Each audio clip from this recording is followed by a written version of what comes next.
Just play it smart out there tonight, boys.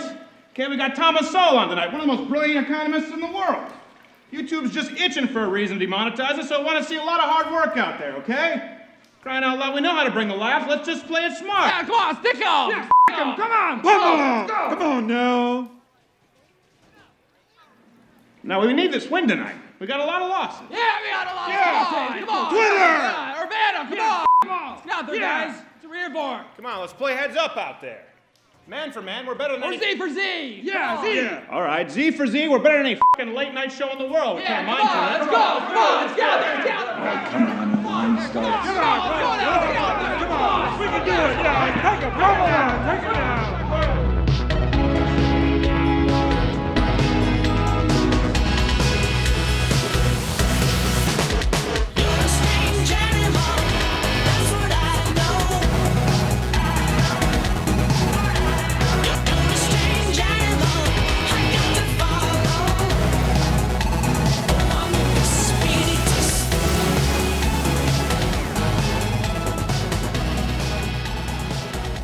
You know what Dan said is back to the hawking. So glad to have you. That's the sound of the weekend, the last show of the week, and I couldn't be more grateful. Yeah. Unbelievable show on up today. Thomas Sowell is on the show. Newest book, Discrimination and Disparities. It kind of looks like they changed my mind. Red and white there. One of the men I've wanted to have on the one of the men I've wanted to have on the show. That's a great start. I'm sure he's thrilled that he just appeared on this program. Talk about him since I met you. Even wanted him on the show. Yeah, I've really wanted to have him on the show, which actually leads me to a question of the day. Who would you most like to see on the show as far as, great minds? Who do you consider to be some of the most, formidable minds of our time? I would certainly say Thomas Sowell on there, and then in the comedy realm, Norm Macdonald. So we're holding out hope. And then a second question, have you noticed the incredibly odd coverage of the YouTube shooting, which we'll talk about later? And finally, does anyone else have allergies? I feel as though an entire field of dandelions just decided to line up and flatulate right in my eyeball. I don't know about anyone else out there. Producing on the in-video studio as always is Jared, who is not gay. Follow him on Twitter, not gay Jared. Meet us credit with your comments, your thoughts, your photoshops. I fulfill my legal obligations. Jarring conclusions. Are we good? Another day not gay. Good. And simplifiedwine.com. A sommelier, that's a thing. At G. Morgan Jr. How are you, sir? What's the one of the day? We got the one of the day is Baby Bear. Baby Bear. Yeah, well, that's actually perfect because Owen Benjamin is going to be on, and Baby Bear is see? no longer allowed on Twitter. But right. you are soft, my friend, so you either need to speak into the microphone or adjust your volumes. Got you Computer, control. are you ready for the overlays? Beep beep, I'm ready. And also, I'm now a cult leader on Twitter. I know, you were telling me that. You were very concerned about it. At Sven He's got to go back to Screwed that one up. his cult followers already know. Send him back for an update. They already And drank the Owen Kool-Aid. Benjamin is on the show, by the way. He was, I guess. OB. I don't know if he's been completely removed from Twitter. He was helping us write some of these jokes this morning. Yeah. And then after that, he was just perma-banned. Yeah, I think he's permanently banned. I don't know why. This is a good device, the book. I see when be people. able to hold This it? is why hosts are like, this book. Are you going to throw it at us later? I get why all these leaders like, Hitler did. I was like, the book! It's not what it is in the book! It's authoritative! Anybody, Oprah has her face on the cover of every magazine. So That's right. Exactly. Hey, by the way, in case you didn't know, Cool. next month, Yeah. O Magazine, she's on the cover. No. All right. Nah. We'll get to other news, Never but gets- first, for those who are chomping at the bit, you can get your free bucket of poop at an upcoming Detroit Zoo event. Always proud of my hometown. This comes from MLive.com. The first 1,000 people at the zoo's 6th annual Green Fest will receive a token good for one free 5-gallon bucket of Detroit Zoo poop. When asked why the free poop, Detroit zoologist specified because Slim Tap water wasn't available. This is exactly what you would expect from Detroit, particularly if you've seen how they've branded their local tourism campaign. Detroit Zoo. Come for the animals. Leave with a little piece of Detroit. For a taste that's pure Michigan. It seems like Tim Allen will do anything nowadays, as long as the Side does House it all. Rules theme song is right behind it. It just makes anything sound good. Yeah, Yeah, the slow motion. Yeah. At the Cider House Rules. that's pure Michigan. Genius. Watch. People who live in Michigan Shivers. love that. People who don't have no idea what we're talking about. It's a tourism Yeah, exactly. campaign, and Tim Allen. Nobody makes fun of Tim Allen on my watch. Name that movie line, or I guess sort of series line. By the way, hey, here's another story. A woman said an Ancestry.com DNA test told her that she had a different father who happened to be her parents' fertility doctor. The test showed that her DNA matched a sample from a doctor more than 500 miles away. At the time, Rowlett was not aware that more than 36 years ago, her parents had struggled to conceive. There's a twist. Seeking more information, Miss Rowlett had her older sister take the same test, only to discover a DNA match with the milkman. Her younger sister matched with the mailman, and unsurprisingly, her youngest brother, who wears a leather helmet, matched positive with the hobo who pees down the elevator shaft, claiming he's Jesus. Oh my gosh. It's always the crazy person who claims he's Jesus in 2018. It's always true. that Remember the person. guy in the office? He's like, yeah, Never yeah, anybody I just cool made those anymore. copies, yes. Yeah. Oh, yeah, the memo's done. Yeah, by the way, I'm Jesus. Really? Really? Good to know. Yeah, happened this weekend. Put that in my contact information. Lisa explains why every doctor's visit was accompanied by chocolate and roses. And Astroglide, technically, you were saying this, technically, Technically, the fertility doctor did his job. You can't take that away from him. all sales are final. Just imagine the mother rationalizing that. Do you know where your good genes come from now? Dear, he charges. I don't think this was a redneck family, and I resent not. that presumption. Yeah, Hey. absolutely. Probably Arkansas. We have standards. Let's get lighter because this news has been so heavy. Let's watch this Russian postal drone smash into a wall on its inaugural flight. Roll clip.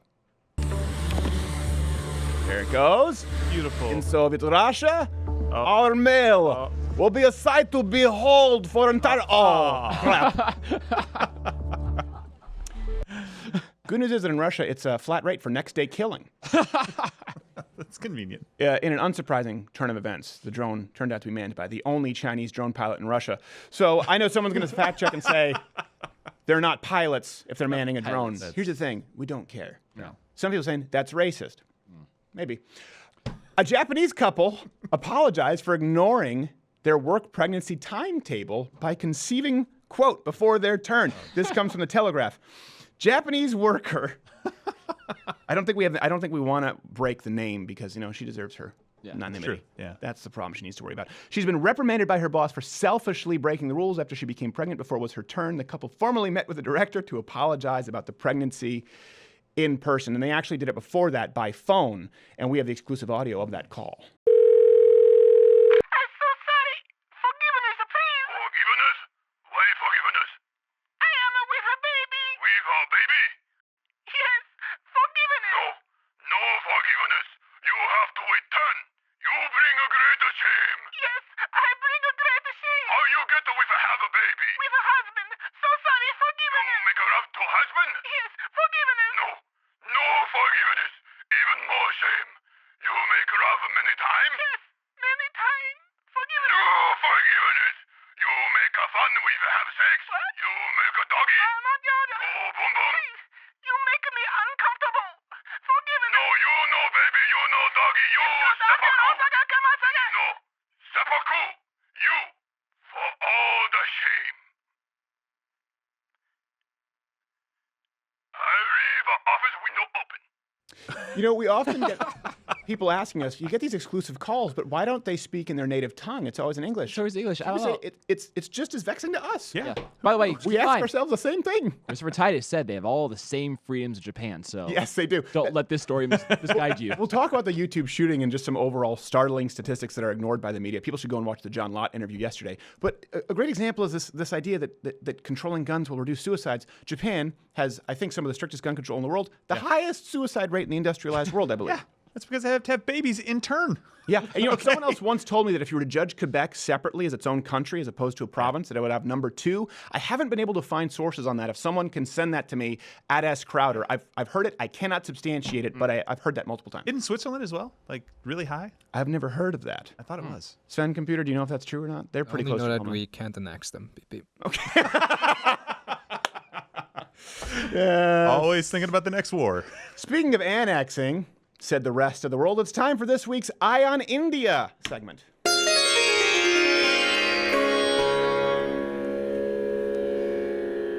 Why do we single out India? Because it's a terrible place. It is terrible. And also because people like to act as though it's not. They go there on spiritual quests. So, you know what? We'd like to warn you.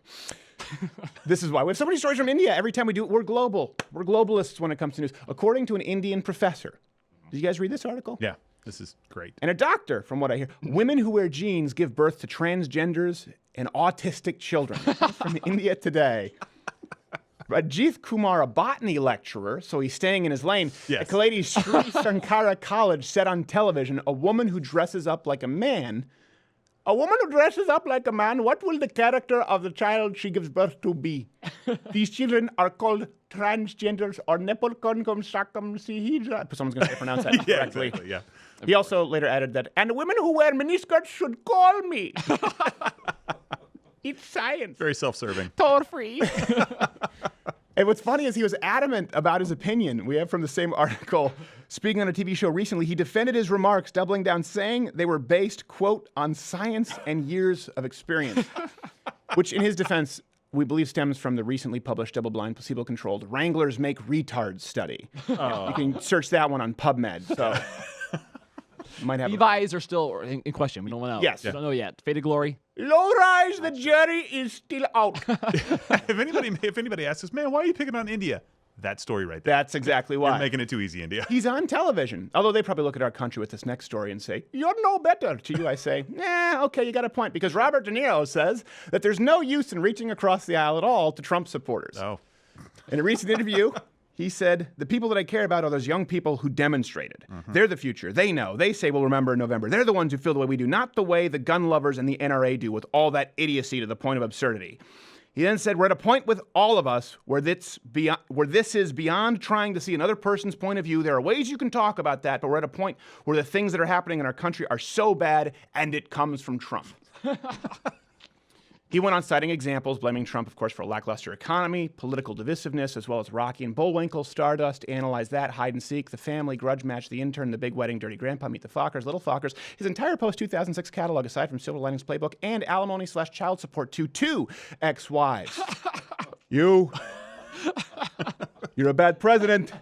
I don't think that's a yes, it is. It's the bad president. At best, I've heard people describe The Intern as cute. Yeah.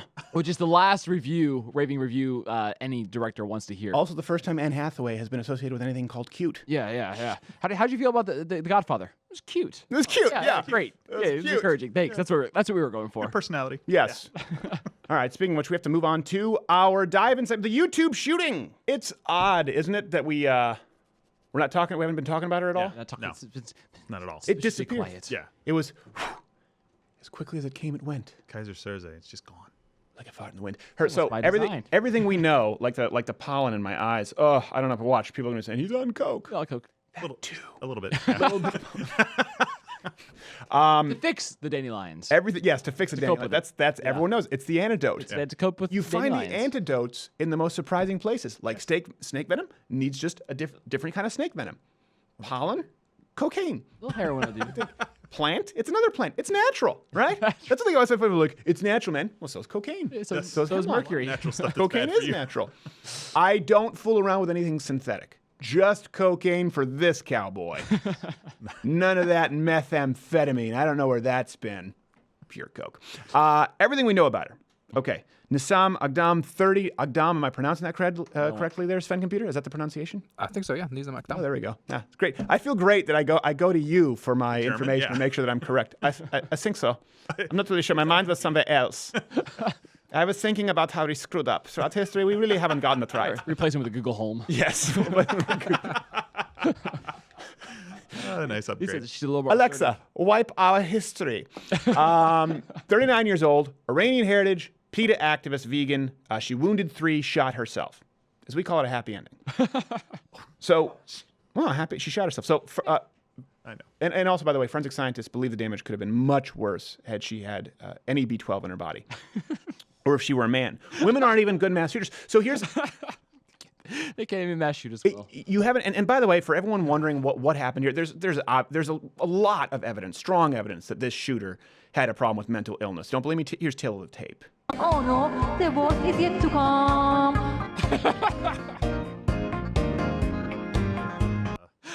Hello, FBI. I have a tip. Yeah. She looks like Michael Jackson in transition. Again. She looks like Michael Jackson after the transition in a parallel universe evolution where the surgery was conducted with nothing more than spent up garbage parts from a salvage yard. So one thing that really struck me, and this is why I'm really curious what the rest of you have noticed, is the difference in how the media covered this versus other shootings. Have you guys seen this? They're still talking about Parkland, no mention of Sutherland Springs. No one mentioned the YouTube shooting at all. One of the second biggest tech company, I guess the first biggest tech company because it's Google, but YouTube right behind Facebook. I think the biggest website is Google, then Facebook, and then YouTube, I believe, number 1, 2, and 3. So barely shooting at the number 3, arguably number 1 tech company, no headlines. Already gone 2 days later. Look at the HuffPo in the last story on MSNBC. You can see this here. And something that I loved about Huffington Post, they said, look, they go, motive still unclear. Notice one thing. It's the police officer. They don't even show her mugshot. They don't even show her picture. Anytime it's a male shooter, a white male shooter, it's just Dylan. It's right up there. This is the face of domestic terrorism. Yeah, along with the rebel. But now they just show the cop because they're like, let's show the white male involved in our reporting. It's horrible because every time I go to a comic book movie now, I just assume it's full of mass shooters because they all look like they all look like that. the mass shooter. They yeah, condition me. You don't see many of this. What's her name? Nissam Aghdam. Probably not going to be at Avengers Age of Ultron. She's dead. Or didn't have the energy. Something else that was also really striking, I didn't notice a lot of people writing about this. Mashable. Let's see if you can spot the difference here between the actual picture and Mashable. Yep. Yep. It's not. They lightened the skin and her eyes. They didn't even try. Even the skin is one thing that's like, okay, maybe that's just a filter. Maybe they just Instagram that bad boy. But the eye color, that's not a filter. They took their iPhone wand and put it boop, boop. That was meant to remove red eye. No, we're just going to change the actual tint. Yeah. That's better for us. It's very reminiscent. Her name is Stacy. Her name is Stacy now.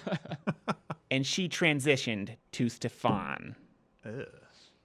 White male terrorist. Reminiscent, all of this, I think of remember the Fort Lauderdale shooting? I don't know if you remember this. I was beside myself. They call Esteban Santiago, who's labeled a white Hispanic. I don't know what that means. Oh my gosh. White Hispanic. And of course, part of the reason for this difference is that it didn't fit the narrative of the white male shooter, which is what the leftist media loves to claim is the trend. This doesn't go with it. Another clip. Oyna kızım, oyna, oyna kızım, oyna, oyna kızım, oyna, oyna kızım, oyna. Oyna kızım, oyna, oyna kızım, oyna. It's like that dancing baby gif when the internet first started combined with a child's nightmare. I don't know why that wasn't monetized. Makes me feel so much better about this show. Production value's way up here. It does. I feel good about myself.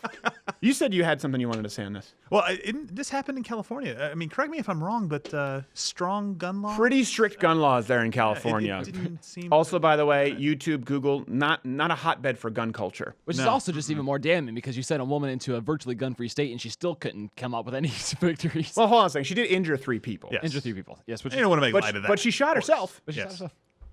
One trend, by the way, no, listen, it's always sad when someone loses life, but not equally sad. When you're kind of being a punk. When you're shooting at other people, it's like, I mean, put it this way, if I had the power, if I could do that, what do you call the power? Is it ESP? What's the power where you can actually control people with your minds? If I had the Jedi, if I were there at YouTube, that's exactly what I would do. If she were shooting at people, I'd go, no, sorry. Them's the breaks. And then go to lunch. Thomas Sowell coming up after the break. One trend is that we do see is that just like the Parkland shooting, we are looking for actual trends. Police were warned beforehand, but did nothing. Now, to be fair, they claimed that they didn't have any reason to detain her, and that's obviously you can't just detain someone for no reason. Right. Though again, tail of the tape. Wah! Wah!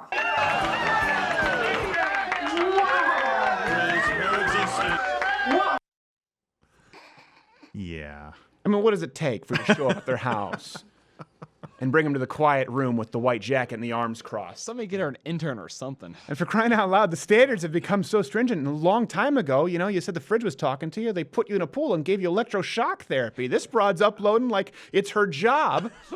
You can't do anything? No. Especially that whole day uploading and manual review. That is the hard balance. balance. All the videos. That is a hard balance, though. Obviously, people you can't infringe on people's rights just because someone says she's crazy. Right. Listen, I don't know a whole lot about Iran. This could be the norm. For all we know. She could be batting 100 for non-crazy Iranians. I have no idea. I know about her and Ahmadinejad and Annie Cyrus, and she seems normal, so I guess that's the only contrast. The real trend, and we'll talk about this probably with Thomas Sowell after this, what do you think this had? It wasn't white male. No. It wasn't politics. Yeah. Wasn't religion. What do you think this has had in common with other mass shootings? 98% of public mass shootings, in fact. Gun-free zone. It was committed in a gun-free zone. Also, something else that we don't talk about. Do you know? You know another commonality here? Anyone notice? What's that? It was stopped By? someone with a gun. Yes. Bad person with a gun, usually stopped by a good person with a gun, either a good Samaritan, a police officer, or in this case, bad girl turned good girl when she shot herself because she took out the perp. Kind of like she Hitler. still was taken Conflicted. out. I'm Yes. conflicted. Yeah, that's weird. Yeah, I don't know what to do with that now. Where is the person who killed Hitler? Heaven or hell? Think about it. Sven's conflicted. He's like, oh, I know what I should say if I want to stay on my visa, but I know how I feel. Committed in a gun-free zone, and something that was stopped by someone with a gun, which might explain why this person who was there at the shooting, well, let him explain it for himself. What's going through your mind with, people dropping, being shot multiple times, bullets whizzing, people bleeding? What's going through your mind? Well, Leslie was on my mind, but at the same time, I knew, I had to be smart. You got to be smart. You got to be fast. You got to think fast. You got to be smart. I didn't have a gun on me, but wish I did. By the way, did anyone else not expect that voice to come out of that face? And he's like, you got to be fast. I'm like, you don't look fast. Like, you look like an Okinawan fisherman. Well, you got to be smart. Oh, wow, really? That's the voice coming out of that body. Surprised me, but yeah, he wished he had a gun. And you know what? I can understand where he's coming from. If you saw this walk into your office or neighborhood, you might feel the same way. Sadness, hate, crime, sell your food. Oh my brain, look at that meat. It looks like your next heart attack. Life's a game, wanna play. It's taking everything I have to not reach for my concealed carry piece right now. And you know what else? The reason I want to stay here with you, I have a reason to live. Thomas Sowell coming up after the break right now. Ooh, I'm excited. Nervous.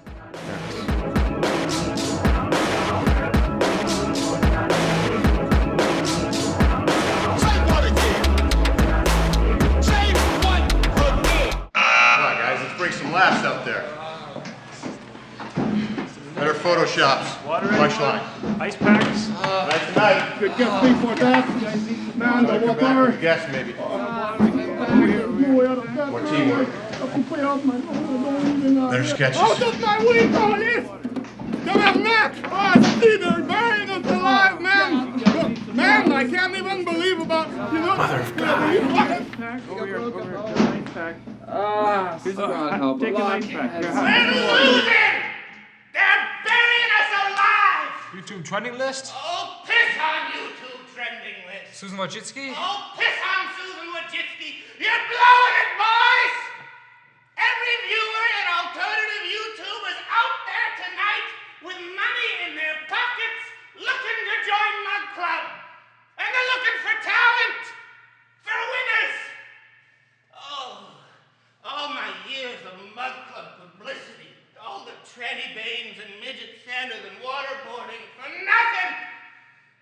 They came out here tonight to see Louder with Crowder. The funniest, toughest show in late night. Not this bunch of pussies. Scores at the good old hockey game. Oh, the good old hockey game is the best game you can name. And the best game you can name is the good old hockey game. There we go. Keep clinking. Oh, you got it, big fool. Oh, you got it, big foolie. All right. I'm so glad to have our next guest on. I had to actually, this is one of the rare instances I had to go into my office and just kind of meditate during the break because I had so many questions I wanted to ask. There are only a handful of people, one of whom we've already had on, George St. Pierre in athletics. We had him on the show. Norm Macdonald in comedy, hopefully someday. And then when it comes to economists, social thinkers, philosophers, this next guy. For those of you who don't know, he is an American economist, social theorist, political philosopher, currently a senior fellow at the Hoover Institute. And his latest book is Discrimination and Disparities, though it is one in a long catalog of many, and one of the people I look up to most. Mr. Thomas Sowell, thank you for being here, sir. Thank you for having me. Well, listen, I always wanted to ask you this because I've always wondered, do greats know when they are great. And I've talked about this on the show. You know, Black Rednecks and White Liberals was huge. Economic Facts and Fallacies for me growing up. And in college, where they teach Karl Marx, I said, well, they should teach Adam Smith, Keynes, Hayek. And I had to learn Chomsky. I've always said I wish they put Thomas Sowell as mandatory reading alongside of it. How does it feel to be arguably the most influential, certainly probably the most influential conservative economist of our time? I know you have to be humble, but has it set in? I mean, because you're that guy. Well, I never contradict the opinions of people who say good things about me because there's so few of them. But I really don't try. It would be impossible to be objective about oneself. And so I never try the impossible. Well, okay, that's a brilliant answer. And I will say this, I never have felt better about myself than seeing, when I was doing research on you recently, seeing people insult Thomas Sowell. I realized it doesn't matter who you are. They called him a racist and a dummy. I'm like, if they say it about Thomas Sowell, well, why do I even try to appease them? Let me ask you this. In your longest, I know obviously you'll say the latest book, for those who don't know, Discrimination and Disparities, is incredible. And I'm sure you'd consider it among your best. But with such an extensive catalog for a lot of young people watching today who may not be super familiar with you, 18-year-olds, if you had to pick one or two of your books as sort of your crowning achievement, or the one you'd recommend most, is there one that sticks out? Well, if it's the one that I would recommend most, it would be Basic Economics. Yeah. Because that's where most people are most lacking. And so there are other books I've written that represent more of an intellectual effort on my part, but that's really not the criterion when you're recommending something for their benefit. And that's the book that has, in fact, sold the most copies and been translated into the most foreign languages. Yeah, and it was fundamental for me. I talked about this growing up in college. I remember I was a conservative by nature, and I said, well, where do I really go if I really want to learn and read up on this? And someone actually gave me, I think it was actually Basic Economics, handed it to me, and that was my start. So an incredible book for those who are in their formative years. Let me ask you about this latest book. I want to talk about this, Discrimination and Disparities. For people who don't know, it's available pretty much everywhere because he's Thomas Sowell. More relevant today than I think possibly in my lifetime for both the right and the left. And I don't know if you've seen this quite a bit, sort of with the rise of this new right contingency. The left is either inaccurate or misleading, we know, in so many facets of the economy, culture, not the least of which is how they use identity politics. But now there's this contingency, and Jared was talking about this, on the right. Not the mainstream right, but semi-fringe who play the same game. Namely, they claim that race largely determines IQ, IQ largely determines socioeconomic status, thus different races are doomed to different socioeconomic fates, period. Your book posits a very different argument, doesn't it? And a very convincing one. Well, yes. The two main explanations of disparities in the 20th century and into our own time are one, genetics, and two, discrimination. Mm-hmm. And the irony is that American progressives have took the lead in both those cases. That is, 100 years ago, American progressives were completely on the side of genetic determinism. Yes. By the end of the 20th century, they were on the opposite end of the spectrum, and now all the disparities were due to discrimination.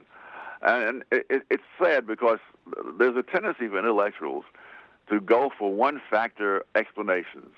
And in point of fact, there are so many different factors that it's virtually impossible that there could be any such thing as equal outcomes for different groups. Let me give you one simple example that is ignored almost universally. Different groups have different median ages. Japanese Americans have a median age of 50. Right. Mexican Americans have a median age of 26. Now, why would you ever expect to see Japanese Americans represented among baseball stars, even though Hispanic Americans are hugely overrepresented among the leading baseball players? Right. Why would you expect a group with a median age of 26 to be represented in professional occupations like, say, surgeons or high managerial executive positions that require long years of education and long years of experience? How many 26-year-olds from any ethnic background would qualify for such jobs? But the discussions go on as if age is not a factor. Right. Incidentally, this is also true internationally. I mean, there are any number of countries where the median age is over 40, and many other countries where the median age is under 20. There's no way you should expect them to have the same outcomes when those outcomes require a great deal of knowledge, experience, and so on. Yeah, absolutely. Well, it's a great point, and obviously one of the main macro points in your book. We see the same thing in media. You know, you see it with, obviously, I think the median age of Fox News viewers is in their 70s, and so the ads are different. The same thing when we went to, I remember we were looking at sponsorships. We said, well, hold on, people actually watch this show for an average of half an hour or more. What do you mean? That determines the ad rates, how long people stay with it. Time is a huge factor, which you often don't necessarily see discussed. Could you maybe expand on more so the myth that if not for discrimination, society would have equal representation in careers, income, education, and incarceration? Because that's the huge I guess, main tenet of leftism that's taught on campus. If not for discrimination, we'd all have these equal representation outcomes. You put your finger on the key assumption on which it's like the keystone that holds up the whole structure, and you remove that, and they don't have very much. Age is one of those things, but what people desire to do matters. Right. For all I know, I might have been born, with genes that would have enabled me to become another Rudolph Nureyev as a male ballet dancer. Okay. If I was, it was a total waste of genes. Right. Because where I grew up, nobody ever thought about, no guy has ever thought about becoming male ballet dancers. So it doesn't matter what their abilities were. It doesn't matter whether there was opposition or the gates of opportunity were wide open. They weren't going to become male ballet dancers. But what people want to do is huge. Right. And you look, for example, why are there no Asian American basketball players? Because they don't want to play basketball. Well, could we say maybe height plays a factor as well there? It might, but again, with age, you don't find Japanese Americans as baseball stars. Right. There have been baseball stars of Japanese ancestry. Every one of them was born in Japan. They were not Japanese Americans. Right. Yeah. And when you look into either people or nature, you find disparities everywhere, all over the world, and all kinds of things. And yet, when you come to people's talk, the talk is about how everything would be even. Let me throw in another one, just to nail the point. Geography. People who live up in mountains on any continent are not the same as people who live in river valleys. The people in river valleys almost invariably have higher incomes, more education. They're more advanced. The people in the mountains tend to lag behind. One study that was done, coastal people seem to be far more prosperous than people that live inland. One study pointed out that something like 8% of the world's population lived on coasts in the temperate zone, but they produce something like. But that 8%, no, it's 8% of the land is like that. Yeah. But 23% of the world's population lives there, and they produce 53% of the world's output. The circumstances matter hugely, and those circumstances are almost never the same for everybody. That's very interesting, that you bring that up. I would wonder if we would talk about that the economic disparity of the coastal cities, there's sort of that legacy wealth, because back in the day, before technology, you had to be on the coast, right, for mainline shipping. Any kind if you want to do any international commerce. And again, that's one thing you could look at it as geography, or you could look at it from some kind of economic standpoint. Something that was really telling to me when we were just talking about socialism, and I'm sure you're familiar with this, you just talked about geography. When we talk about Denmark and these Norwegian countries, and we talk about their economic status, one thing that's often not mentioned is actually Swedish. It's true, they do better than the average American, but Swedish Americans, Danish Americans, on average, have a 55% higher lifestyle, not life expectancy. What's the word I'm looking for here? Life expectancy. No, not life expectancy. I'm trying to think of what's the word. See, with Thomas Sowell, I get nervous. Quality of life. Quality of life. 55% higher quality of life on average than the Danes in Denmark. And that's something that, again, would throw everyone for a loop when you bring that up. And it's very easily found. Yes. No, in a previous book, I went into these geographic differences, and they're just astonishing. And sometimes it takes just one. The discrimination and disparities book, in the first chapter, I go into the fact that the firstborn child does so much better than the later-born children. Yeah. And here you have both the heredity and the environment is the same as these are normally defined, and yet you find a complete overrepresentation of firstborn children and of the only child in so many areas. One strikes me at once is astronauts. The Apollo astronauts who got a man on the moon, 29 of them, 22 of them were either firstborn or an only child. Why is that? Do we have any sort of causation? We don't fully know, but I make the argument and show some evidence that it's the parental input, because the only kind of child that does better than the firstborn is the only child, and what he gets that the others don't get is full parental attention. The firstborn is an only child for a while. Yeah. So I think that's crucial. Also, if you look at twins average several points lower IQ than people who are born singly, and yet those where one of the twins is stillborn or dies early, then the other one has an IQ not very different from those of people who are born singly. So parental input is just huge. Yeah. And that varies enormously from group to group. Yeah, it is fascinating. I believe my producer has a question. That, I mean, that what you're saying is that would mean that the first few years of someone's life are incredibly formative. If that's because that's the only period of time they live without another sibling. Would live as an only child. Live as an only It child. would seem. So, I mean, again, they're equally two children of the parents who have to split time once. Do you think that's a big reason why, Mr. Sowell, the formative years early on? Oh yes, in fact, I in doing the research, I thought of my own life. Had my parents lived out a normal life, I would have been the sixth child in the family. They both died young. Oh wow! I was raised from infancy as an only child in a family of 4 adults. A complete, huge difference from what would have been otherwise. Well, so it was their great misfortune and my good fortune. I was going to say that explains why he's such an overachiever. Thomas Sowell, you make the rest of us look like bottom dwellers. I need 4 parents now. Yeah, exactly. That's exactly what you need. Let me ask you this. 2 final questions. How much does IQ itself determine socioeconomic status? That's obviously a big point of controversy with different factions right now. And I know you write about it in your book, but for people who are listening or watching. Well, I guess there's a high correlation between IQ and success in a lot of areas. Right. But as I also point out in the first chapter of my book, there are people who never made the IQ cutoff of 140 for a major study at Stanford, who went on to win a Nobel Prize in physics, and yet none of the 1,500 people who did make that IQ cutoff, none of them won a Nobel Prize in anything. So it's not determinative. I think the IQ itself is a product of circumstances, and that's true. The firstborn has a higher IQ than his siblings right after him. Right. That is fascinating. And I know a lot of people, there's been a lot of people have been arguing the opposite, but this book puts forward a tremendous case. Let me ask you a final question here, because obviously right now, I'm sure you're well aware, the gun debate going on in the country, and you've weighed in on this before.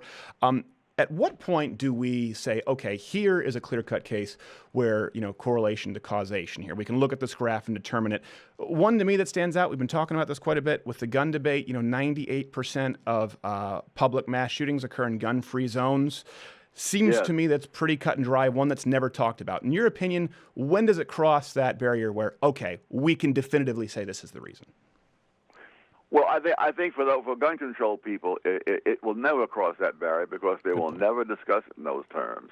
When did you ever see any gun control advocate come up with numbers that show that gun control reduces murders?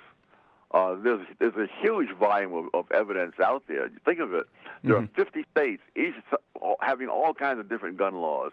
There are all kinds of ways they could be compared. Think of all the countries around the world with different gun laws, different periods of history when there were different gun laws. And so you have a mountain of evidence if you were looking for evidence. Instead, they just simply assume from day one that if you have tighter gun laws, you'll have less murder rates.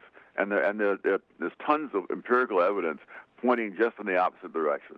Right. Yeah, it really is. That's a very important point, Mr. Sowell. Empirical data. Just like when we talk about healthcare and people say, well, do you like your healthcare? And it goes by a poll. I'm going, no, hold on a second. Let's go by mortality rates. Let's go by wait times. Let's go by empirical data. And that is the world in which Thomas Sowell lives. The book, of course, is Discrimination and disparities. Disparity. I'm nervous. I will admit, I'm nervous. I'm nervous here. This guy is a rock star to me.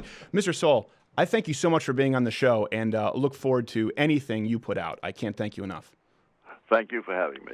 Absolutely. And we'll be back after this with Owen Benjamin. There's a change of pace. It just isn't done that well. The son of the queen of the laugh hang. It's that time, the single live read of the week. And because we've had so many new people coming in, we're going to do another Mug Club live read. Often it's been Walther, but by the way, hit the notification bell if you're on YouTube watching this. Louderwithcrowder.com/Mug Club. It's $99 for the year or $69 for students, veterans, active military, and there's a free month trial, I think, going on right now.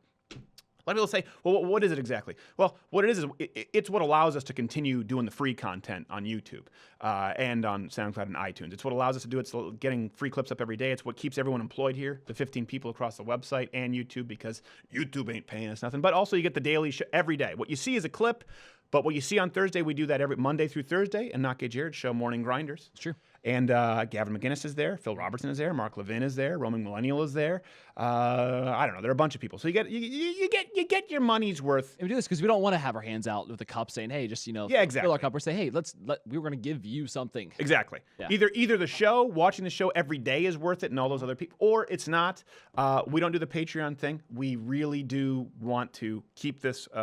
To be a show that you either want to watch or you don't. So louderwithcrowder.com/Mug Club. We really appreciate the support. If you want the show to keep going, that is what. And of course, you get this hand-etched, hand-painted girthy mug. Ooh. It is so thick, that mug, though. And now listen to this.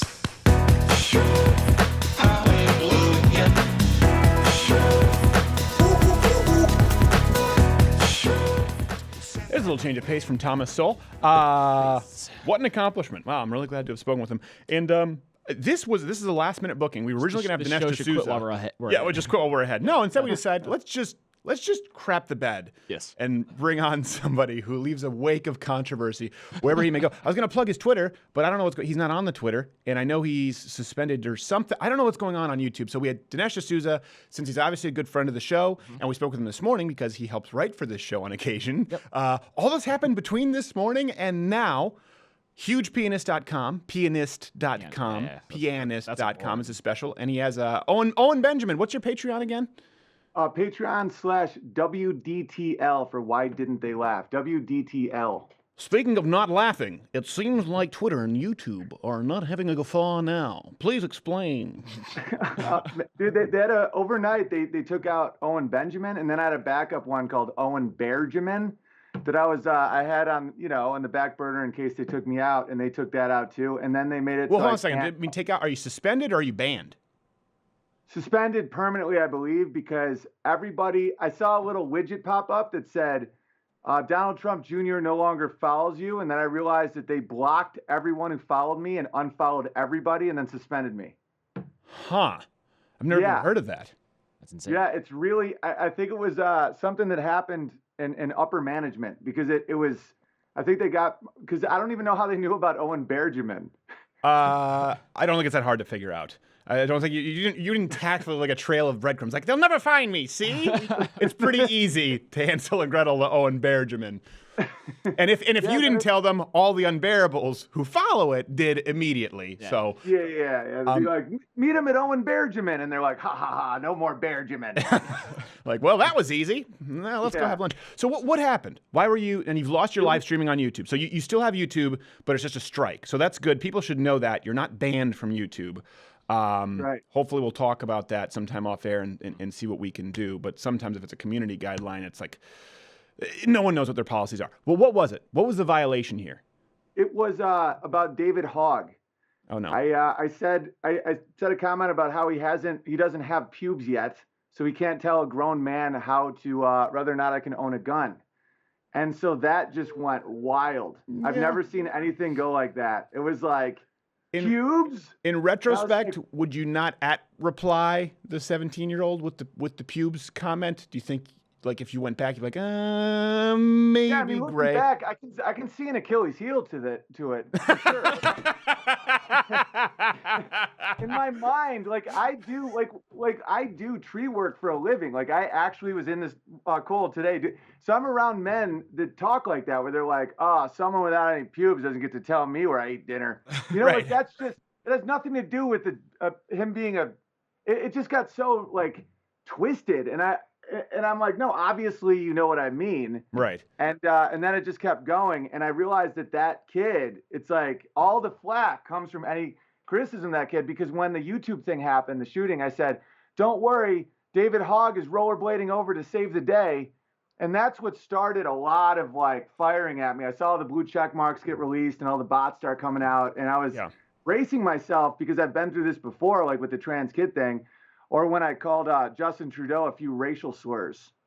Wait, hold on. What were the racial slurs? Is this because he's like 1/18th Cherokee Nation, or just racist white guy slurs? Well, I was calling him a snow monkey and an ice back and all this stuff. And they were trying to make it seem like I was a racist. I'm like, well, he's a white person trying to get rid of the word mother and father. I was trying to make a statement about censorship by actually using words. And you obviously you guys get it. No, I get it. But that all got shut down. Well, I one thing I will say, and obviously, listen, it's the question is not, okay, are these the rules? It's, are they applied equally? And if you go and you look at people on the left look at the people who put up fake Nazi memes of myself and professors who retweet it. No punishment whatsoever. So the real question is, the man we bumped you for, he asks, is the law applied equally? Dinesh has talked about that. In this case, that's pretty cut and dry. But I also always talk about, don't give them a reason. And they're looking for a reason to say you're harassing this kid. And so looking back, I'm like, oh, I wonder if a part of you might go like, okay, they were looking for a reason. And even though that's not what it was meant, it's clearly twisting. Shouldn't have just done the @ reply. Yeah. No, like looking back, I can see some as I said earlier, a few Achilles heels. But and the problem is you have so many followers too. So then the kid gets a bunch of @ replies and it bothers him. And he's like, if you were a nobody, he wouldn't care. They're using them almost like PETA from Hunger Games, where the state takes them, some kid, and they make them say all this stuff. And so I just feel as a comedian, I get to say the hyperbole and the ironies and the satires that a lot of academics and politicians aren't allowed to say. And I've always enjoyed that position of mocking power. But in this situation, I mean, you got to give it to them for getting a 17-year-old kid to try and take down our right to bear arms. It's a tricky situation, and I do regret giving them ammunition against people like us. But at the same time, it's tough. It's tough to realize that when I do a tweet, it's not just for the people that follow me and know my humor. It's for the world. These are things that we're all facing now as a global species, about how to deal with the internet and how to deal with the fact that the whole world can now see that I'm mocking that he doesn't have ball hair. And it's this stream just got removed. Thomas Sowell is like, hey, I was just recently appearing on the. Where is it? It is crazy. By the way, great book. One last plug. Highly recommend it, Thomas Sowell. You said you've read Thomas Sowell. One of my heroes. Black redneck, white liberal, literally changed my life. Yeah. I think it should be mandatory reading for every American. I was just saying that about economic facts and fallacies, but his latest book is great, and it's just as relevant, like I was saying, for the left and sort of the fringe alt-right with this whole racial IQ. You've heard this now. Some people, unfortunately, have taken ownership over identity politics on the right. But, I was talking about this earlier. The fact that so regardless of the Twitter thing, Owen Benjamin is funny. So sometimes what inspires me is not what people say or how people compliment them, but the insults. And like I was saying earlier, I was feeling down because we're just talking about the social media. We've had this exponential growth. And so it sucks. I don't really get to go on social media and even see my fans because there's so much negative feedback. And sometimes you just want to hang out with your buddies. And we're all learning how to process this as human beings. We never had this. We were able to have a circle of friends. Just like you said, it's kind of hard to imagine people who hate you looming, looking for that to happen. But back to my original point with Thomas Sowell, someone just said it today, and it made me feel so much better about myself. They said, he's a tremendous head. I was thinking, you can't find anyone more cerebral or civil than Thomas Sowell. So if they're going to say it about him, like, oh, thanks for making my job easy. It's the same thing when someone says, oh, Owen Benjamin sucks, he's not funny. Or I've had it with Nick DiPaolo or Jim Norton for being on the show. I'm going, well, hold on a second. I question myself, but I don't question that Owen's funny or that Nick DiPaolo. So it makes it easy. I'm like, well, they're probably wrong about me, even if they're not. Right, of course. It's so funny because a lot of people have been saying that now where they're like, oh yeah, well you're a hack who doesn't do anything. I'm like, I've self-produced 2-hour specials this year, and I've had 2 specials with Comedy Central and another with another company. That's 5 in the last 4 years. Yeah. Like, it's the same thing. It's like if someone said that Steven Crowder isn't ethical. It's like a joke. It's almost like the exact opposite. They're like, yeah, Owen, I bet you would. I bet you would think it's ethical if you're hanging out with Crowder. It's like me, like, I bet you would think it's funny if Owen Benjamin helped write it for the show. I'm like, yes. All right. Well, listen, where's the best place for people to go to support you? We wanted to fit you in today. We don't have a ton of time. Where's the best place? Oh, dude, it means so much to me that you guys have me. Hugepianist.com, just because of my height and my piano. And that's where you get the specials. And then patreon.com/WDTL. Like, you can just do the minimum amount. And you can still upload to YouTube, right? You just can't live stream. I can still upload to YouTube, Owen Benjamin Comedy. And then, I don't know what the future holds for me, but I love you guys. Well, we'll keep us posted. And do me a favor before we go. We have last time. Be careful with YouTube. Just don't do anything that'll get that removed, because we need you on there. So consult us. I'm about to hit 100K like this week. Well, I guarantee you'll hit it this week. Everyone, go subscribe at Owen Benjamin Comedy and support him. We have to go. Last segment after this. Thank you, Owen Benjamin. Much love. Later, guys.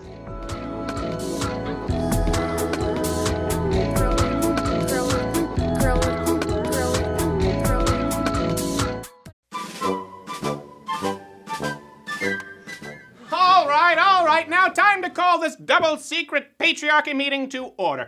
First item of business, it's imperative that women don't catch on to the fact that marriage is merely glorified rape. So let's all do our best to keep that under our hats, shall we? Oh, yeah, of course. Fantastic. On to item number 2. We need a new, unified set of standards on what will be determined as the most updated, yet of course very oppressive, standards of beauty for women that we don't even like. Any ideas? Suggestions from anyone? The room's open. Now's your time to shine. Yes, Bradley. What if we told the magazine companies, like, that made the magazine fronts, that we all like robust bosoms and hips? Yes. We plant the idea of an attraction to healthy mammaries and birthing hips, even though we don't like boobs and butts. Brilliant. That's a sure way to get their goat. Anyone else have any ideas? Yes. Like, what if we told them we like them to smell good? Like, we can give them perfume and shampoo. Oh, you naughty man, I see what you're doing. Even though we greatly prefer slimy, rotund land manatees, we convince them that we actually value hygienic behavior. Carl, is there any way we can implement some kind of mind-controlled chemicals in those products while we're at it? Can do, boss. And maybe give them some sort of a slogan to really ingrain it in their oppressed subconscious. Something like, because you're worth it, only a little more creative, a little less on the nose. Absolutely. Any other slogan ideas? How about maybe something like, maybe she's born with it, or maybe it's Maybelline. Nick, get out. America runs on Duncan. Other Nick, get out. America runs on Duncan. Take him out. America runs on Duncan, you son of a bitch. You godless son of a bitch.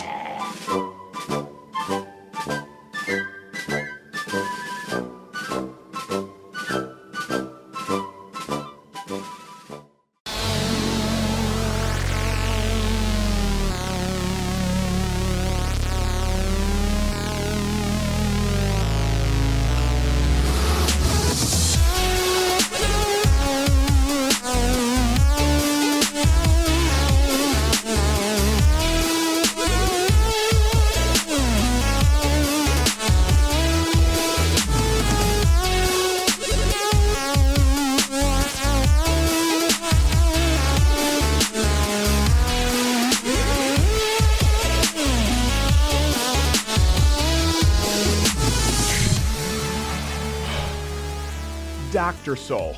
Dr. I'm kidding. You're fangirling so hard you forgot to offer. I know. You know why I screwed up? Token of Thank you so much to Dr. Soul and Owen Benjamin. Well, the reason was because, we'll be releasing this next week.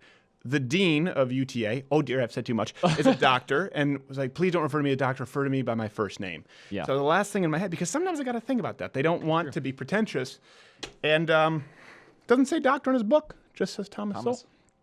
Maybe Tommy. Maybe he likes that. Also, I'm I'm kind of just a dick. I didn't, I screwed up. There's no way around it, Dr. Soul. Oh, watch, people are not going to let me forget that. Oh, look, you missed your word. You forgot the doctor. Well, they'll already tuned out anyway. These things happen. Sometimes you're not having your best batting average. We have had a busy and a rough. I've had a rough 2 weeks, which I will never fully tell you about. Illinois, driving out there, which was terrible. Doing the show with quote unquote not non-credible security threats. There were tensions were high. And then this, just a busy week. We have a lot of stuff to be taping. You and I actually have a private engagement to do on Saturday with Dean Cain. I haven't done a corporate gig in a long time, but it's actually a good friend of Dean Cain. So it's just been burning the candle at both ends. Should probably slow down. But, we were talking about, hold on, before we move on, I realized just to remind you, this is the face of insanity. Only wants meat, egg, milk, skin, even if it's torture, murder. Don't say I didn't say I didn't warn ya. Why, if you were going to put out videos, why wouldn't you just learn the language? Yeah. Meat, skin, milk, you're gonna see what? Or at least what? Tweak some key light settings. I mean, I have no idea. Yeah. Just learn how to chroma key. Yeah. That's what's most disturbing. It's the lack of quality. Lack of quality in chroma keying. Yep. It's the lack of quality. And listen, I think we'll be the first to admit that some of the things that we've done the last couple weeks, we've experimented with some new things. Some things worked, some things didn't. Illinois, we put on a show for the students, period. It's not what Change My Mind is really meant to be. And we got out there and there were way more people than we expected. We could not have the security done properly. And so everyone was just a little bit tense. Probably won't be doing that again. Change My Mind is meant to be just sitting down and kind of conversational. But we don't even announce it usually when we go places. No, we never announce it. Get there and like, hey. Because the whole goal is to not have an audience. Yeah. But at this point, we were kind of between a rock and a hard place because we wanted the fans to have some kind of a show that we could do that was secure. Turns out it wasn't really anyway when we went out there. We didn't have the spot that we anticipated. So a lot of stress. But you know what? A big reason for it, and a big reason we'll keep experimenting with new things. And sometimes they work, sometimes they don't. And we appreciate you allowing us that flexibility. We've talked about this. After SMU was definitely probably the most... It was the most visceral sort of moment that I've had in a while where I was, oh, wow, okay, a lot of people were coming up saying how important this was to them. This show, it's a late-night comedy show. I am not Dr. Thomas Sowell, okay? I am not an AM radio host. I do not want to be your only source of information. We want to be the show you can go to sleep with and enjoy yourself and have a laugh and not want to punch yourself in the face. We want to sleep with you. Yes, pretty much. That's the takeaway there. We want to teach you and sleep with you. We basically want to be that college professor. But we've gotten some emails. One of them I was talking about at Illinois, and here's another one. We'll keep his name and any sort of specific references secret. But this is something that, and I think you can take something like this, and this is something we've always talked about. You can take this kind of feedback from people, and you can use it to build yourself up. You can exalt yourself, or you can be humbled. And genuinely, when I read something like this, I will meditate on it for a long time and think, gosh, I mean, we have a responsibility. We have a responsibility first and foremost to entertain, but a lot of people, we've talked about, we felt alone before we did the show. Yeah. And a lot of people felt that way, but for them, this is their only... You see that a lot when we do these like meet and greets. You get to meet people who are like, I bet these aren't the jocks in the popular kids at school. These are the misfits. Yeah, exactly. Yeah, that's one thing too. When the left tries to cover the show like, oh, it's for dumb jocks. Actually, no, we can look at exactly who's watching, when they're watching. It is the marginalized people. Yeah, it is the marginalized people, and they're terrified. And this is an example actually of someone from Saudi Arabia who was... Well, let me read his letter for you. So it's a little bit long, but I hope you go with me on this here. Again, trying to omit with the overlays anything specific. So forgive me for looking down on my iPad. I'm reading his letter. I don't know it by heart. On the day of the SMU show, I had planned to spend a night in Dallas to save some money on transportation, so I brought my backpack but couldn't find a place to stay without a photo ID since all ICE gave me was a paper parole document. That's relevant later, the ICE thing. It amazed me when I sat here and read the full letter. I managed to watch the show after leaving the backpack in a friend's car that I met there, but he had to leave a bit early, and I couldn't go into the Mug Club only after show with the backpack and couldn't find a place to leave it. English is not his first language, by the way, so don't hammer me or him on it. Now that I got that out of the way, I was an atheist for a long time, since my early teens, mostly due to YouTube and other online sources, after wanting to research some parts of Islam that did not sit too well with me at the time. Naively thinking that the people around and not Islam itself were the ones with the bad ideas. I later found out about your show during the Gamergate days and got into politics since, and more so during the election. mostly behind fake random names on Twitter. That's how it often starts. Years earlier, I managed to score. He wrote years earlier time. Sorry, I'm trying to fix the. We appreciate it, sir. The person who emailed us, he knows who he is. This is not to give you flack. I'm just correcting it as I go. Years earlier, I managed to score a government scholarship and left the hellhole that is Saudi Arabia. You said it, not me. And in early 2017, during my third year in a university in blank, they suddenly canceled my scholarship due to, quote, not performing well enough, which did not hold up when I compared my scores to other Saudis in the same scholarship. A usual thing in the Saudi government is when they suspect someone abroad of commenting a thought crime, is to make a random reason to call them back, then deal with them inside the country to avoid any international scandal. Since I liked my head where it was, I got a tourism visa to the U.S. and applied for asylum once I got here. And due to a misunderstanding at the airport interview, I ended up spending some time in ICE detention, which wasn't all that bad, really. This is where I started to,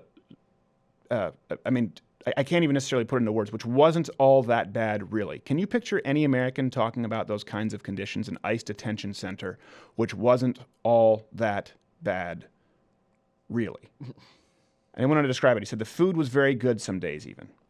At the time, I was very open-minded when it came to Christianity, mostly due to your show and people it led me to, like Andrew Klavan and others. The only problem in detention, however, where there was all this free time and a lack of good novels to read in the library, in the excuse of a library they had. The syntax was off, so I got it wrong. I apologize. So I ended up reading the Bible a lot and talking with some Christian detainees, and later went to Bible studies often. A few months later, I got paroled from ICE thanks to having a plausible reason for asylum and no criminal record in any country I've been to. Since then, I've been going to church whenever I could. My sponsor gave me a trailer to stay at, and I'm managing fine. I'm just waiting to get a work permit these days, which is taking a lot longer than expected, but I still want to do this right, so I'm trying my best to hold on and avoid getting any illegal jobs until then. I'm sure that true freedom will be worth it in the end. Thank you again for all the hard work that you do, and I know that it must be very hard on your end sometimes, but please remember that the show means a lot to many of us out there who may not be able to speak up and have a voice of their own. The fact that it's entertaining helps too. Warm regards, the ex-Saudi fan. And he went on to specify his name. Now I read that, and I read it, and we could read it and go, yeah, it has been hard. I mean, many of us we've been getting by in 5 hours night sleep for a couple weeks now. But no, probably nowhere near as hard as being in an ICE detention center. And probably nowhere near as hard as facing the magnitude of being called back to a Saudi government that wants your head on a platter. Who, by the way, they're progressive because they have a lot of female politicians. It's true. I can drive now. Nowhere near as difficult as that. Nowhere near as difficult as living in a trailer, awaiting, hopefully, a work visa and still trying to do the right thing. That's why when he says, isn't all that bad, really? And he goes on, it's not false humility. It's not him saying, like, oh, it's not that bad. You can tell. Yeah. This is a guy filled with gratitude. And so we read it. When I read this, I can't feel any other way other than grateful. Yeah, we have some pretty tough grinds. And the truth is we've had a lot of people come in to work on this show, and they left us. It's like a revolving door. They walk in and say, nope, they don't want this workload. It's not just talking into a microphone. Everyone here works really hard. And that's why Mug Club is so important. We employ so many people. It takes a lot to make this show happen. It's hard. It is difficult, but it is nowhere near as harrowing as the prospect of the life that this man was facing. Can you even imagine? I can't imagine that at all. I can't imagine being in Saudi Arabia for any reason, but certainly not with them chasing me down. And you know what? We never set out. Listen, Nakaji and I are both. Most people here in this room are Christians to one degree or another. It's pretty well known, but we never set out to try and convert people. There are enough, Christian film. There are enough churches you can go to for that. But there does need to be, and we've realized we serve as somewhat of a bridge between the pastor and the sermon and Amy Schumer hamster vagina, barnyard animal vagina, right? There's got to be some kind of a bridge, and we're somewhere in between, is what I would say. The impact that we've had with this show, and we've gotten a lot of flack here the last couple of weeks because you become, target number one. When you grow as quickly as you have, and again, that's because of a formidable team and because of people like this. This guy came hours. Guy not only came across the ocean to the United States, but he came hours from his trailer to make it to the SMU show. And he missed the after party, by the way, because the cops ushered us out. Again, we've had a lot of problems with campus police being as accommodating as we'd like them to be. I don't really know necessarily where I'm going with this. All I'm saying is it's been a weird couple of weeks where we never really thought of ourselves as the kind of people who would keep someone in an ICE detention center alive, or someone with PTSD who would say, I feel less alone when watching your show. And it's something that really echoes out a lot. And things maybe I'll get off my chest months from now, looking back, some personal issues that have been happening, some health issues that have been tough. But how I look at it when I read an email like this, and not just to this ex-Saudi fan, but everyone out there listening, is, I know you don't owe your life to anyone, but I really do feel that way a lot of the time. I really do feel that we owe it to you not only to continue doing the show to the best of our abilities, but when we've thought about, well, do we really want to fight Twitter? Do we really want to fight YouTube? Do we really want to have Bill Richmond? That was a big decision. Like, Bill Richmond on retainer is not cheap, an SMU law grad. We said, you know what? We've got to. We've got to, because someone out there has to do it. Just like with the Change My Mind stuff, which isn't meant to be a debate, by the way. But when we have people on this show and we invite everyone on to debate, it's not because I'm a debater. I never claimed I'm a late night host. It's just because no one else is stepping up to the plate aside from a handful. Someone has got to do it. I'm not doing a lot of this because I'm the best. That's not why any of us are doing it. We do it because of letters like these. We do it because at some point when you have a bunch of people looking to you saying, hey, can you get one over on them for me? You've got to say yes. It really is. I don't want to say it's a selfless endeavor. Of course it's not. We all make a living doing this. But it is something that I still can't begin to comprehend and for which I am eternally grateful. And I want you to keep me accountable. I want you, everyone in this room, if you say, hey, you know what, I think you really screwed up here. Or, you know what, I think this was wrong. Or, you know what, I think maybe you're getting off on the wrong direction. We want you to hold our feet to the fire because the only reason we're creating this is for you. This is one thing, too, that's a new concept. You have people, you hear this, like, I just make my art for me. No, you've got to make art that's authentic. And this is art. Comedy is art. You've got to make art that's authentic. You can't lie. People will smell it on you from a mile away. Absolutely. But you can't create art solely for yourself. The main purpose of what we create here is not for us. The main purpose of it is for you. And even more so after SMU and Illinois and letters like these. We're overwhelmed with the response. I'm still continuing to process it. I know this isn't anything particularly articulate. Usually you're looking for some inspiring closing words. Here's what I can tell you. I didn't know how to feel. Ever since I was a kid with SMU, ever since I was a kid, I dreamed of going into a theater. I would see Richard Jenny was one when I was growing up. And I remember him in Montreal at a theater with the Saint Denis Theater. And I think that maybe it was 1800 going, wow, that was a dream of mine. That was a dream of mine. I'll just tell you, everyone has your dreams. Everyone has dreams out there. Some are bigger, some are smaller. A dream of mine as a kid was when I was watching Richard Jenny and saw him doing that theater, saying, man, to do that one day. So to go to SMU and have a theater filled, a 2,500-seat theater filled with people cheering and there for what we do, for what we create, if anyone else out there, and I guess it's kind of isolating because sometimes people talk about reaching for your dreams, but they don't necessarily talk about achieving them. It may not sound like a big dream, but it was for me as a kid. So when you're picturing this 1,000 times in your head, I didn't know how to feel. And something else, I spoke with someone recently, a doctor, funny enough, who asked when I was stressed if I had any morbid thoughts. This is something I often ask you, right? And of course, this is why people are afraid to answer honestly if we're talking about gun control, if someone has ever had a morbid thought. Said, have you ever had thoughts? And I've said, well, you know what? Honestly, I've pictured my death 1,000 times. I could hear a pin drop. What do you mean? So let me explain it to you. The same way that as a kid, I probably pictured a theater like SMU. That was the Saint Denis Theater. I pictured it 1,000 times in my head. I've told Jared about this, the visualization, going through it. What does the crowd look like? What does the air feel like? What are the lights like? Picture the sounds, picture the touch, picture the sights. Try and put yourself there so it's not a foreign situation to you. I'm big on the power of visualization. I'm not talking about meditation or tantric yoga, just visualizing something before you do it. The same thing has happened because, listen, we have had credible threats. But very serious, very credible threats. And when you go out with the kind of security detail that we have to have, and you know that there is this possibility at some point in your life, I told this man, I said, yeah, I've pictured it 1,000 times. I've pictured walking out in this, I pictured the audience cheering. I've pictured the bullet going through flesh. I've pictured it breaking bone, what it would feel like. I've pictured the screams. I've pictured the lights. I've pictured the sounds. I've pictured the emergency. And I'll tell you this is true. And I've pictured it because for the same reason I've walked myself through jokes bombing, through audiences being terrible. I walked myself through this because I always try to picture getting back up. I always try to picture how I would deal with it. And you never do until you really come into it. But it's not because I want to. But I said I always walk myself through that scenario, and every scenario that I can possibly imagine, I get back up.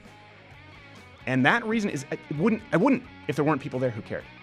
That's a huge component. If we talk about mental health, people just want to put it on a pill. Huge component with these people, these shooters, you look at YouTube, they have no structure. They have no family structure, no communal structure. They don't have anyone who cares about them. And so when we go through weeks that are really trying, when we go through weeks here in times that are incredibly difficult, some of us have some family issues. Some of us have had some really tough breaks. Some of us have had deaths in the family. When we're going through, you know what keeps people going? Is having people who care. And I know there are a ton of people out there, a ton of you out there who care. A letter like this, that can keep someone going for a long time. So it actually probably means more to me than to you, Mr. Ex-Saudi atheist / Muslim, and I hope you don't mind me reading your letter on air. Dr. Thomas Sowell, thank you so much. Owen Benjamin, chin up. We'll see you next week.